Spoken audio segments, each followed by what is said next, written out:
Krishna, the Supreme Personality of Godhead.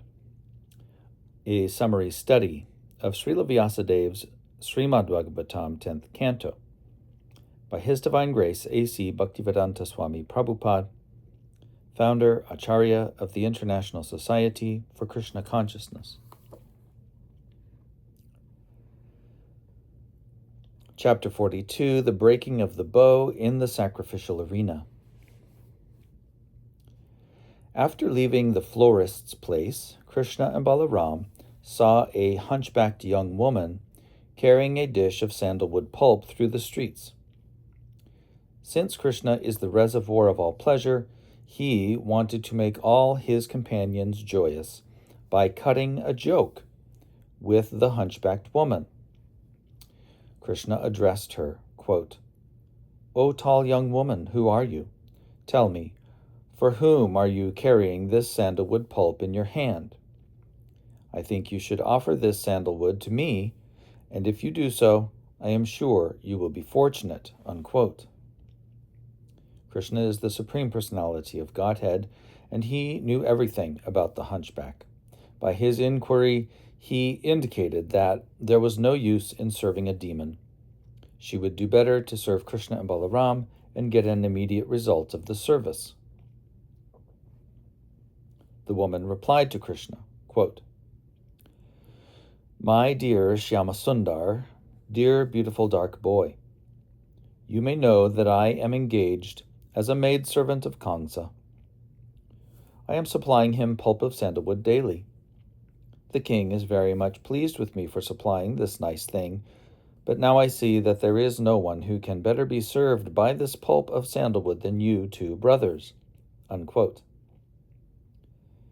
Being captivated by the beautiful features of Krishna and Balaram, as well as their talking, their smiling, their glancing, and their other activities, the hunchbacked woman began to smear all the pulp of sandalwood over their bodies, with great satisfaction and devotion. The two transcendental brothers, Krishna and Balaram, were naturally beautiful and had beautiful complexions, and they were nicely dressed in colorful garments. The upper portions of their bodies were already very attractive, and when the hunchbacked woman smeared their bodies with sandalwood pulp, they looked even more beautiful. Krishna was very much pleased by this service, and he began to consider how to reward her. In other words, in order to draw the attention of the Lord, the Krishna-conscious devotee has to serve him in great love and devotion. Krishna cannot be pleased by any action other than transcendental loving service unto him. Thinking like this, Lord Krishna pressed the feet of the hunchbacked woman with his toes and capturing her cheeks with his fingers, gave her a jerk in order to make her straight. At once, the hunchbacked woman became a beautiful straight girl, with broad hips, thin waist, and very nice well-shaped breasts. Since Krishna was pleased with the service of the hunchbacked woman, and since she was touched by Krishna's hands, she became the most beautiful girl among women. This incident shows that by serving Krishna, the devotee immediately becomes elevated to the most exalted position in all respects. Devotional service is so potent that anyone who takes to it becomes qualified with all godly qualities. Krishna was attracted to the hunchbacked woman not for her beauty, but for her service. As soon as she rendered service, she immediately became the most beautiful woman. A Krishna-conscious person does not have to be qualified or beautiful. After becoming Krishna-conscious and rendering service unto Krishna, he becomes very much qualified and beautiful. When the woman was turned by Krishna's favor into an exquisitely beautiful young girl, she naturally felt very much obliged to Krishna, and she was also attracted by his beauty. Without hesitation, she caught the rear part of his cloth and began to pull it. She smiled flirtatiously and admitted that she was agitated by lusty desires. She forgot that she was on the street, and before the elder brother of Krishna and his friends. She frankly proposed to Krishna, quote, "My dear hero, I cannot leave you in this way. You must come to my place. I am already very much attracted to your beauty, so I must receive you well. And since you are the best among males, you must also be very kind upon me." Unquote. In plain words, she proposed that Krishna come to her home and satisfy her lusty desires. Krishna, of course, felt a little bit embarrassed in front of his elder brother, Balaram, but he knew that the girl was simple and attracted. Therefore, he simply smiled at her words.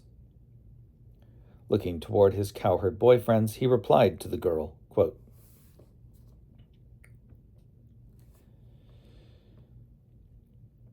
"My dear, beautiful girl, I am very much pleased by your invitation, and I must come to your home after finishing my other business here. A beautiful girl such as you is the only means of solace for persons like us who are away from home and not married. Certainly, a suitable girlfriend like you can give us relief from all kinds of mental agitation." Unquote. Krishna satisfied the girl in this way with sweet words. Leaving her there, he proceeded down the street of the marketplace, where the citizens were prepared to receive him with various kinds of presentations, especially betel nuts, flowers, and sandalwood pulp. The mercantile men in the market worshipped Krishna and Balaram with great respect. When Krishna was passing through the street, all the women in the surrounding houses came to see him, and some of the younger ones almost fainted, being captivated by his beauty. Their hair and tight clothing loosened, and they forgot where they were standing. Krishna next inquired from the citizens as to the location of the place of sacrifice.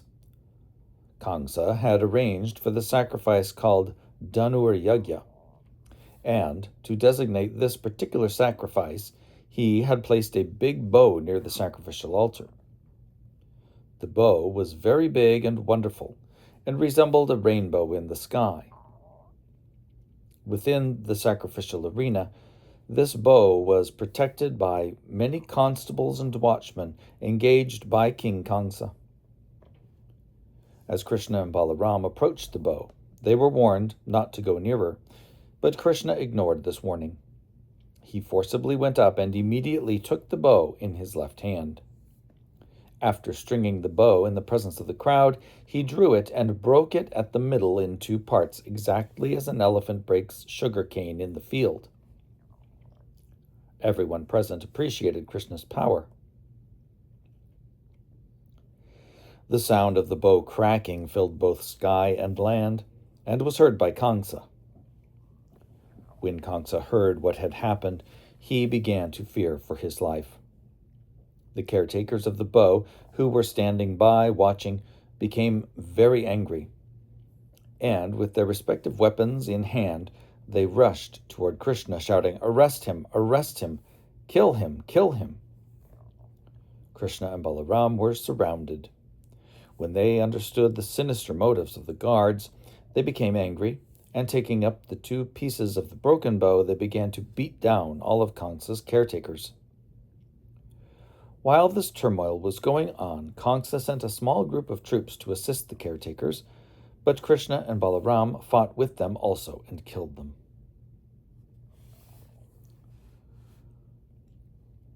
After this, Krishna did not proceed further into the sacrificial arena, but went out the gate and proceeded toward their resting camp. Along the way, he visited various places in Mathura city with great delight.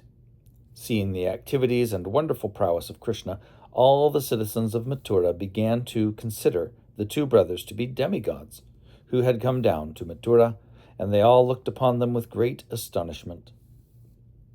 The two brothers strolled carefree in the street, not caring for the law and order of Kamsa. As sunset approached, Krishna, Balaram, and their cowherd boyfriends went to the outskirts of the city, where all their carts were assembled. Thus, Krishna and Balaram gave some preliminary hints of their arrival to Kamsa, and he could understand what severe type of danger was awaiting him the next day in the sacrificial arena. When Krishna and Balaram had been going from Vrindavan to Mathura, the inhabitants of Vrindavan had imagined the great fortune of the citizens of Mathura in being able to see the wonderful beauty of Krishna, who is worshipped by his pure devotees, as well as the goddess of fortune. The fantasies of the residents of Vrindavan were now actually realized, for the citizens of Mathura became fully satisfied by seeing Krishna.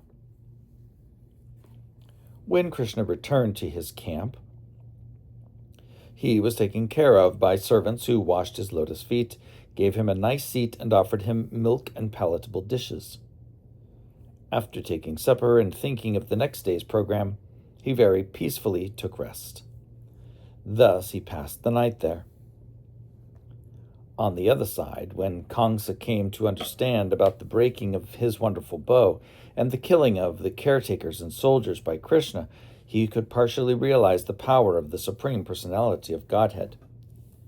He could realize that the eighth son of Devaki had appeared and that now his death was imminent. Thinking of his imminent death, he was restless the entire night. He began to have many inauspicious visions, and he could understand that Krishna and Balaram, who had approached the precincts of the city, were his messengers of death. Kamsa saw various kinds of inauspicious signs while both awake and dreaming. When he looked in the mirror, he could not see his head, although the head was actually present. He saw the luminaries in the sky in double, although there was only one set factually. He began to see holes in his shadow, and he appeared a high buzzing sound, and he heard a high buzzing sound within his ears. All the trees before him appeared to be made of gold, and he could not see his own footprints in dust or muddy clay. In dreams, he saw various kinds of ghosts being carried in a carriage drawn by donkeys. He also dreamed that someone gave him poison and he was drinking it. He dreamed also that he was going naked with a garland of flowers and was smearing oil all over his body. Thus, as Kamsa saw various signs of death while both awake and sleeping, he could understand that death was certain, and thus, in great anxiety, he could not rest that night. Just after the night expired, he busily arranged for the wrestling match. The wrestling arena was nicely cleansed and decorated with flags, festoons, and flowers, and the match was announced by the beating of kettle drums. The platform appeared very beautiful due to streamers and flags. Different types of galleries were arranged for respectable persons, kings, Brahmins, and Kshatriyas. The various kings had reserved thrones, and others had arranged seats also. Kamsa finally arrived, accompanied by various ministers and secretaries, and he sat on the raised platform, especially meant for him. Unfortunately, although he was sitting in the center of all his governing executive heads, his heart was palpitating in fear of death. Cruel death evidently does not care, even for a person as powerful as Kamsa. When death comes, it does not care for anyone's exalted position. When everything was complete, the wrestlers who were to exhibit their skills before the assembly walked into the arena. They were decorated with nice ornaments and dress. Some of the famous wrestlers were Chanura, Mushtika, Shala, Kuta, and Toshala. Being enlivened by the musical concert, they passed through with great alacrity. All the respectable cowherd men who came from Vrindavan, headed by Nanda, were also welcomed by Kamsa.